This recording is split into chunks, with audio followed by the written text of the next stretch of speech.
trick or treat. I've always hated Halloween. The costumes, the candy, the fake smiles plastered on every kid's face. It all seemed so pointless. Every year they came knocking, disturbing the peace, asking for candy I didn't have. This year was no different, or so I thought. The doorbell rang again. I sighed, forcing myself up from the couch. "Another one," I muttered under my breath. I opened the door, expecting to see the usual neighborhood kids, but this time, something was off. Standing on my doorstep was a figure, tall and skinny, draped in a strange costume that hid its face entirely. I couldn't even tell if it was a kid or someone playing a prank. The figure's voice was low, almost hollow, as it said, Trick or treat. I frowned, more annoyed than anything. My hands reached into my pockets out of habit, but as expected, I had nothing to offer. "Sorry, kid," I grumbled. "I don't do Halloween." But instead of leaving, the figure just stood there, completely still. Then, after an uncomfortable pause, it slowly extended its hand, offering me a small black bag of candy. Happy Halloween. It whispered, voice barely audible, before turning and walking away into the darkness. I stared after it, uneasy but shrugged it off. Weird kids, weird costumes. It's Halloween, after all. I tossed the bag of candy on the table and sat back down. The house was quiet, but that strange encounter had left me feeling restless. I stared at the candy bag for a while. Eventually, boredom got the best of me. "Why not?" I muttered, grabbing the bag. The candy looked normal enough, wrapped in shiny paper, colourful, harmless. I popped one in my mouth and chewed. It wasn't bad. I grabbed another, then another, and soon enough, I was mindlessly snacking. Then came the pain. It hit suddenly, a sharp, stabbing sensation inside my mouth. I froze, my heart racing as I felt something cold and hard jammed between my teeth. Panic surged through me. I spat the candy out, blood mixing with bits of chocolate. A needle, a long, thin needle, was lodged in the candy. My hands were trembling as I reached into my mouth, feeling with my tongue. My gums were throbbing, and I could feel the needle buried deep. Blood poured out as I tried to pull it free, my fingers slick with it. I stumbled into the bathroom, leaned over the sink, staring into the mirror. My face was pale, my eyes wide with panic. There, in the reflection, I saw it, a needle sticking out from my gums, glistening with blood. I grabbed it, wincing as I tugged it free. The pain was unbearable, but it was out. I dropped the needle into the sink with a metallic clink, and my mind raced. What kind of sick joke was this? I rinsed my mouth with water, but the blood kept coming. My gums throbbed with pain, and I spat again. More blood, more pain. But then, it wasn't just pain anymore. It was itching. I pressed my tongue against my gums, trying to figure out what was happening, but my mouth felt wrong. My gums were swollen, irritated. I leaned closer to the mirror, my heart hammering in my chest. That's when I saw them. White, bulbous bumps were forming along my gum line. They pulsed slightly, stretching the skin until it felt like they were about to burst. I couldn't take it anymore. I grabbed a paper knife from my room. I stared at my reflection again, knife in hand. Slowly shaking, I pressed the blade to my gum. The sharp pain returned, but the itching was unbearable. I dragged the blade across the swollen bumps, slicing them open. Black, oily liquid sprayed out, coating the sink. The stench hit me immediately, a thick, rotting odor that made my stomach churn. It wasn't blood. This was something else, something foul, something alive. I gagged, my vision swimming, but the worst was yet to come. Something moved in my mouth. My gums pulsed again, and I felt something wriggling beneath the skin. I dropped the knife, grabbing a pair of pliers from the drawer. I opened my mouth wide, trying to steady my hands. With the pliers, I yanked at my teeth, one by one, pulling them out. Each pull brought more black liquid, more stench. My teeth clattered into the sink, broken and bloody. But there, in the ruins of my gums, I saw them, black, slimy worms. They wriggled and squirmed, their slick bodies weaving through the open wounds. I screamed, grabbing at them and pulling them out with my hands, but one slipped past my grasp, falling back into my throat. I stumbled back, clutching at my stomach. Something was crawling inside me. Something was eating me from the inside. In my haze of terror, my eyes fell on the knife. My vision blurred, and a dark thought crept into my mind.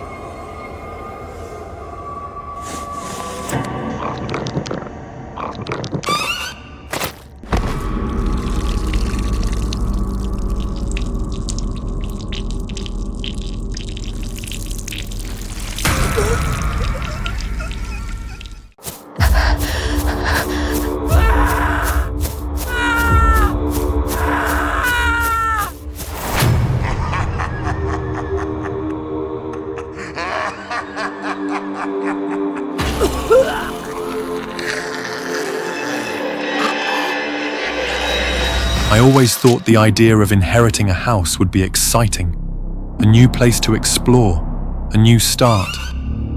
But when I received the news about the old Victorian house from my aunt, something about it felt wrong. My aunt had always been a bit of a recluse, someone who kept to herself and rarely talked about her life.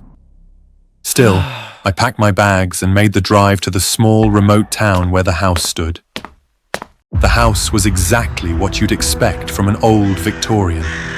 Tall, imposing, with a garden that had long been overrun by weeds and time. As I walked through the rusty gate and into the yard, I noticed several stone statues scattered around the garden. They were angels, but the one that stood out to me was the statue with its hands covering its face as if it were weeping. There was something eerie about them, but I dismissed it as nothing more than my imagination. Perhaps my aunt had a thing for statues.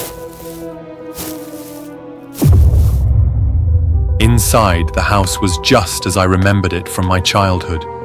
A little dusty, a little worn, but full of memories. I wandered through the rooms, touching the old furniture and opening long-forgotten drawers. The air was thick with the smell of aged wood and dust. I found myself drawn to my aunt's old room, the place she had spent her final days. As I entered, something caught my eye, a letter placed neatly on the desk addressed to me. I opened it and read, Lucas, if you're reading this, it means I'm gone. There's something you need to know about the statues in the garden. Whatever you do, don't turn your back on them. Don't blink. Trust me, you'll understand why soon enough. Be careful, my dear. My heart skipped a beat. What did she mean by that? I looked around the room trying to make sense of it, when I noticed something that made my blood run cold. A statue, the same kind as those in the garden, was now in the corner of the room. Had it been there when I walked in? I couldn't remember. Before I could think any further, the light in the room flickered and went out, plunging the room into darkness. The bulb must have blown. I fumbled for my phone, turning on the flashlight app. As the light cut through the darkness, I swung it around, only to have it land directly on the face of the statue. Its face was mere inches from mine, its mouth open in a silent scream. I staggered back. Something was very, very wrong. I needed to get out of the house. But first, I had to fix the power. But as I turned to leave the room, I heard a soft creaking sound behind me. I spun around and there it was, the statue now standing in the doorway, blocking my exit. The statue was moving when I wasn't looking. Don't turn your back on them. Don't blink. I started walking backward, keeping my eyes locked on the statue, refusing to let it out of my sight. I made it to the hallway, my eyes burning from not blinking, when I saw a baseball bat leaning against the wall. I grabbed it to protect myself. I continued down the hall, slowly, keeping my eyes on the statue as it followed me, moving only when I wasn't looking. The basement door was just ahead, but as I reached for the handle, I heard the floorboards creak behind me. I glanced quickly back at the first one, now closer than ever. I was trapped between them. I swung the door open and slipped through, slamming it shut behind me, but I knew it wouldn't hold them for long. I hurried to the breaker box, keeping the bat close. As I fumbled with the breakers, I felt a cold dread wash over me. I knew they were getting closer. I flipped the switch, the lights flickered back on, and I turned around to see the statues mere inches from me. The bat, with all the strength I could muster, I swung the bat at the closest statue. The wood connected with a sickening crack, but when I looked again, the statue was whole, unharmed, as if nothing had happened. My heart sank. There was no way to stop them. I backed away, keeping my eyes on the statues as I made my way up the stairs, but the creaking sound continued. More statues appeared, crowding the narrow hallway, their hollow eyes fixed on me. My breath came in shallow gasps as I realized I was surrounded. I backed into a corner, the statues closing in. My vision blurred from the strain of not blinking, not turning away. I was trapped, nowhere to go. I glanced to my left. There was a statue, its hands outstretched, reaching for me.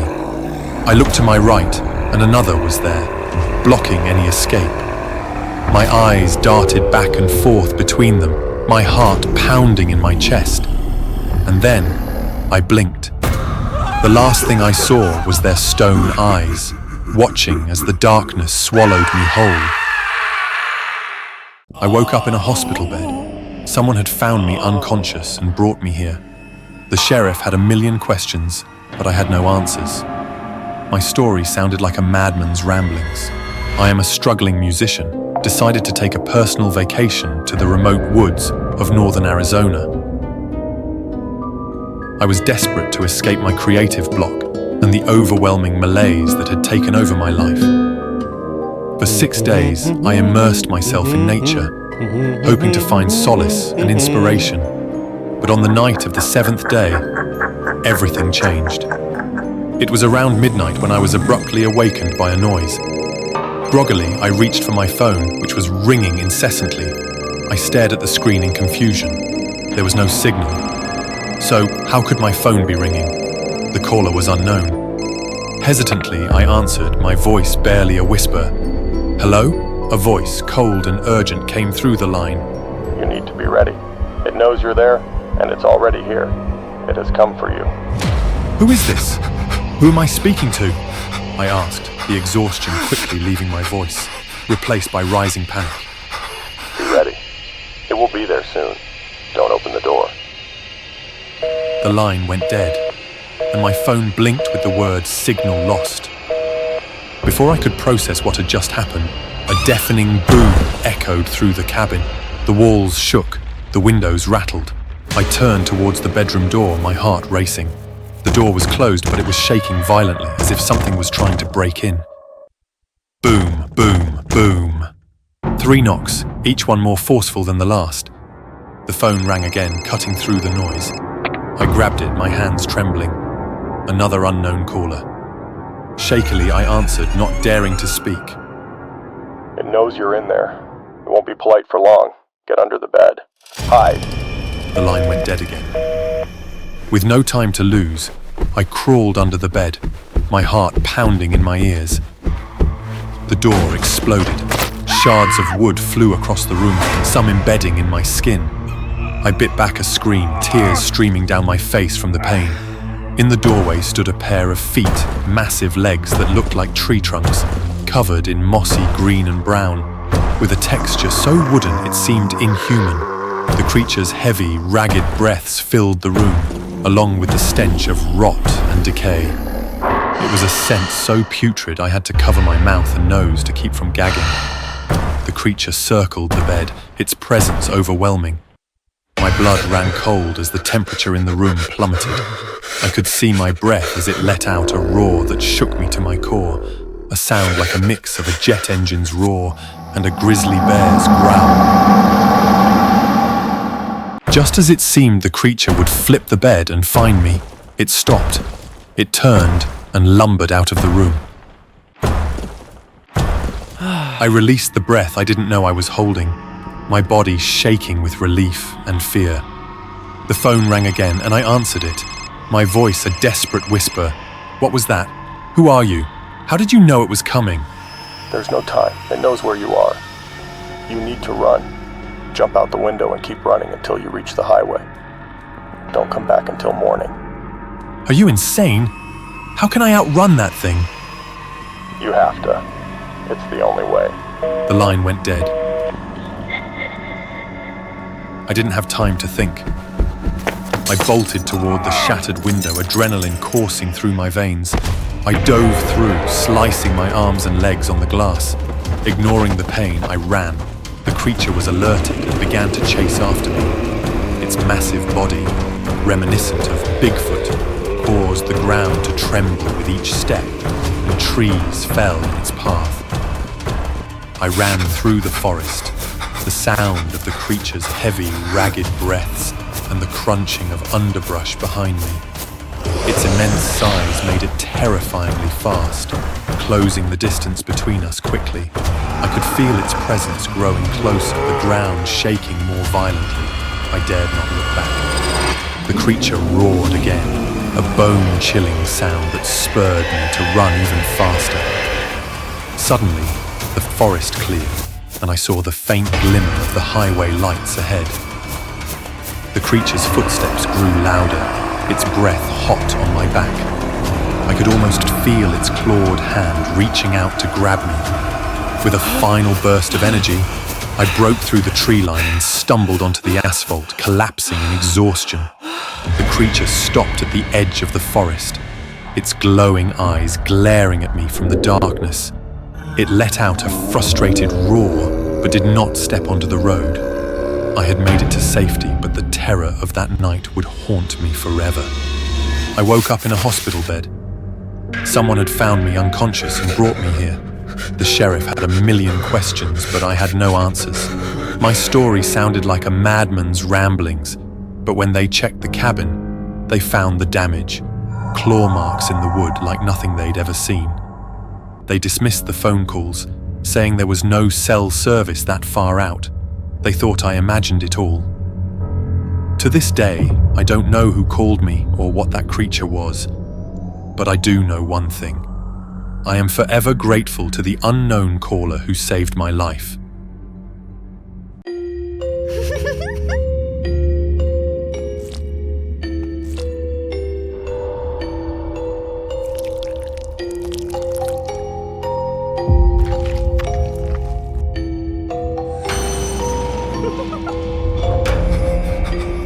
I've always known my girlfriend Caitlin wears too much makeup. I'm not talking about a bit of mascara and some lipstick. No, Caitlin layers on foundation, concealer, and God knows what else until her face looks like a porcelain mask. It's not just her face, either.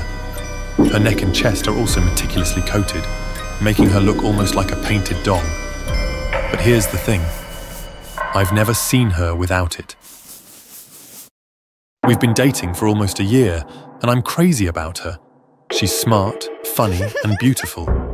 At least I think she is, under all that makeup. But her obsession with never being seen without it has started to strain our relationship. She avoids any activity that might smudge her makeup, which includes not just swimming or running, but even simple things like getting caught in the rain, touching her face, or kissing for more than a few seconds. It's like she's always hiding something. One night, I decided enough was enough. We were staying at my parents' house, and I had stayed up late to finish some work. After a few beers, I made up my mind. I was going to see Caitlin without her makeup. I had to know what she was hiding. I sneaked into my mum's bathroom and grabbed some cleanser and cotton pads.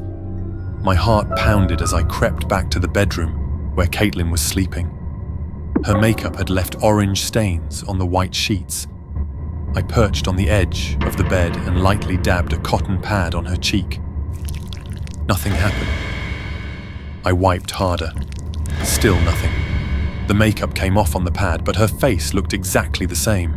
I took another pad and continued, wiping the same spot over and over. Then I saw it. A patch of redness under the layers. It looked like raw flesh. No skin, just muscle and tissue. Panic surged through me. What the hell was I looking at? Suddenly, Caitlin shifted and her eyes snapped open, wide with panic. Tom! What are you doing? She demanded, sitting up and cupping her face. She felt the bare patch I'd uncovered and screamed. What have you done? She bolted out of bed and ran to the mirror, staring at the damage in horror. Then she turned to me, eyes wild. You didn't touch it, did you? Touch what? I stammered, utterly confused. That! She shouted, pointing to the exposed flesh on her cheek. I don't know, I stuttered. Why? But she wasn't listening. She tore out of the room and disappeared down the hallway. I sat there, stunned, until she came back, clutching a kitchen knife. Whoa, whoa, I yelled. What are you doing with that? Shut up! She snapped. Which hand did you use? I pointed to my right hand, too shocked to do anything else. How long ago? Maybe 10 minutes? I squeaked. Her eyes widened in terror. It's too late! Your whole arm must go! I scrambled off the bed, backing away. You can't cut off my arm! I have to! She insisted. Or the infection will spread! Jesus Christ! What infection? Caitlin, what are you talking about? Tom, please! It has to be done now! I wasn't about to let her amputate my arm. I fled the room, slamming the door behind me and locking it. She pounded on the door, screaming to be let out, but I ignored her. My parents, woken by the commotion, came out of their bedroom, but I told them we'd had an argument and they went back to bed. I spent the night on the couch, but I couldn't sleep. My mind was racing, trying to make sense of what had happened. Why did Caitlin react that way? What was wrong with her skin? In the morning, I cautiously went back upstairs. I unlocked the bedroom door, armed with a knife just in case. But when I opened it, Caitlin was sitting on the edge of the bed, facing the wall. She had reapplied her makeup, and her face was once again a flawless mask. Caitlin, I ventured. She didn't respond at first. Then she turned to me, eyes cold and distant. I don't think this is going to work out, Tom. What? Why? I asked, my heart sinking. You're not trustworthy, She replied. You knew I didn't want you to see me without makeup, and you did it anyway. I just wanted to help you, I protested. I didn't know about whatever this is. She shook her head. It doesn't matter. It's over. I was stunned. But Caitlin, I love you. She gave me an eerily smile. Yeah, well, looks like it's your problem now, too. She handed me a bottle of foundation. You'll need this, She said, and then she was gone. I stared at the bottle in disbelief. What was I supposed to do with it? I tossed it in the trash and went downstairs. My mind a whirlwind of confusion and fear. In the kitchen, my mum was making breakfast. As soon as she saw me, she gasped and dropped a plate. Tom, what happened to your face? I ran to the mirror in the hallway. My reflection stared back at me, horrified. A patch of my skin was missing, replaced by raw red flesh, the same as Caitlin's. I touched the spot, my fingers trembling. It was spreading, and at that moment, I understood. Caitlin's secret was now mine to bear. The infection, whatever it was, had passed to me. I was becoming like Caitlin, and there was nothing I could do to stop it.